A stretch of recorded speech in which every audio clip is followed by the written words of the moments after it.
تاریخ سے ثابت ہے کہ جس طرح پہلے زمانے کے لوگ اپنے جینڈر کے مطابق اپنے آپ کو پریزنٹ کرتے تھے، یہ طریقہ اب تبدیل ہو چکا ہے۔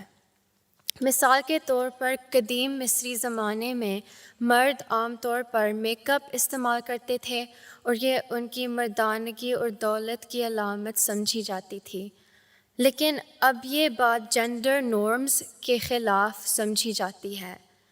ایک حدیث میں ذکر ہے کہ حضور صلی اللہ علیہ وسلم نے فرمایا کہ آخری زمانے میں مرد عورتوں جیسا لباس پہننے لگیں گے اور عورتیں مردوں جیسا۔ حضور کی اس بارے میں کیا رائے ہے کہ آج کل کے زمانے میں اس حدیث کا مطلب کس طرح سے لیا جا سکتا ہے؟ پہلی بات تو یہ ہے کہ اس کو جنرلائز نہیں کر سکتے۔ تم نے پہلے بیان کیا کہ مرد جو تھے وہ سنگھار کیا کرتے تھے اور یہ کیا کرتے تھے۔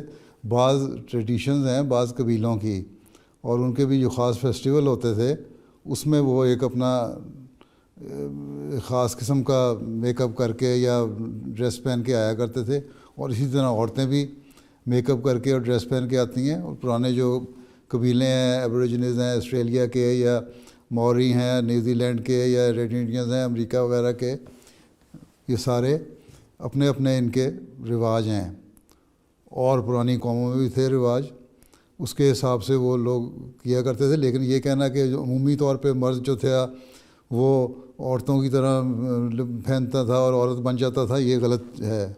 مرد کی تو نشانی یہی تھی کہ مردانگی ظاہر ہو، اس لیے آن صلی اللہ علیہ وسلم نے اس وقت فرمایا کہ مرد کو مرد ہی نظر آنا چاہیے، ٹھیک ہے۔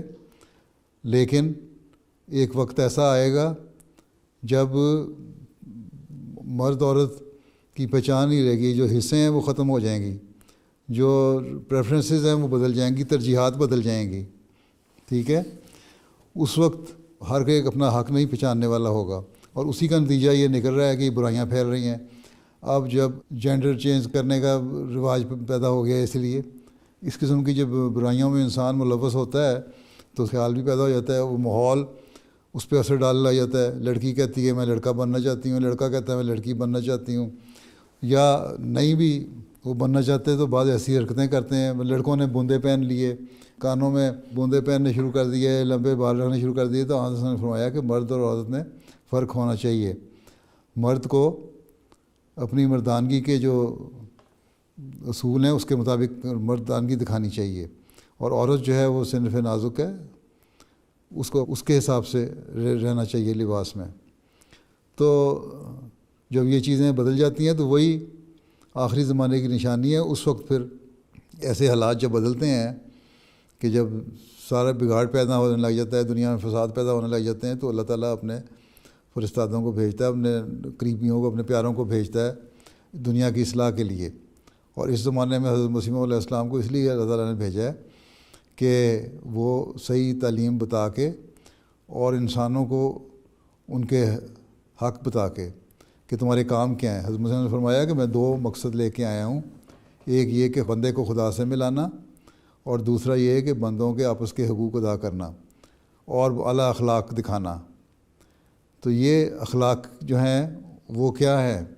وہ یہی ہے کہ اللہ تعالیٰ سے جب تعلق قائم ہوگا بندے کا تو وہ اللہ تعالیٰ کے حکموں پر عمل کرے گا، اور اللہ تعالیٰ نے جو انسان کو بنایا ہے اسی پہ چلے گا، نہ یہ کہ دنیا دکھاوے کے لیے دنیا کے پیچھے چل کے ایک رسم بن گئی ہے۔ بعض تو ہوتے ہیں بیمار، ان کو تو اور چھوڑ دو، لیکن اکثریت ایسی ہے کہ وہ بیمار نہیں ہوتے بلکہ وہ لوگوں کو دیکھا دیکھی فیشن کے طور پہ اس قسم کی حرکتیں کرنی شروع کر دیتے ہیں، پھر وہ اللہ سے بھی دور چلے جاتے ہیں، دین سے بھی دور چلے جاتے ہیں، دنیا میں بالکل ڈوب جاتے ہیں۔ تو ایسے لوگ پھر جو ہے ان کو پھر اللہ تعالیٰ سزا بھی دیتا ہے، اور اگر وہ صحیح راستے پر نہیں آئیں گے تو ضروری نہیں کہ اس دنیا میں سزا ملے، اگلے جان میں سزا دیتا ہے اللہ تعالیٰ کہ جو تمہیں میں نے بنایا تھا وہ کیوں نہیں تم بن کے رہے، جو میں نے تمہارے پاس پیغام بھیجا تھا کہ یہ اچھے اخلاق ہیں، یہ مذہب کی تعلیم ہے، تم نے کیوں نہیں عمل کیا، تم نے مخالفت کی، کیوں دنیا میں ڈوبے رہے۔ تو یہ تو اللہ تعالیٰ کا معاملہ ہے کس طرح بندے کے ساتھ ڈیل کرتا ہے۔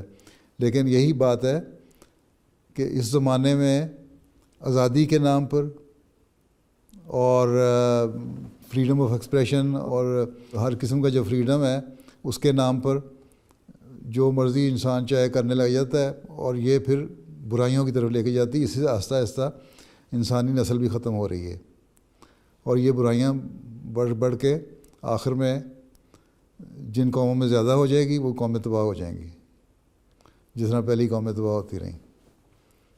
ٹھیک ہے. جزاک اللہ.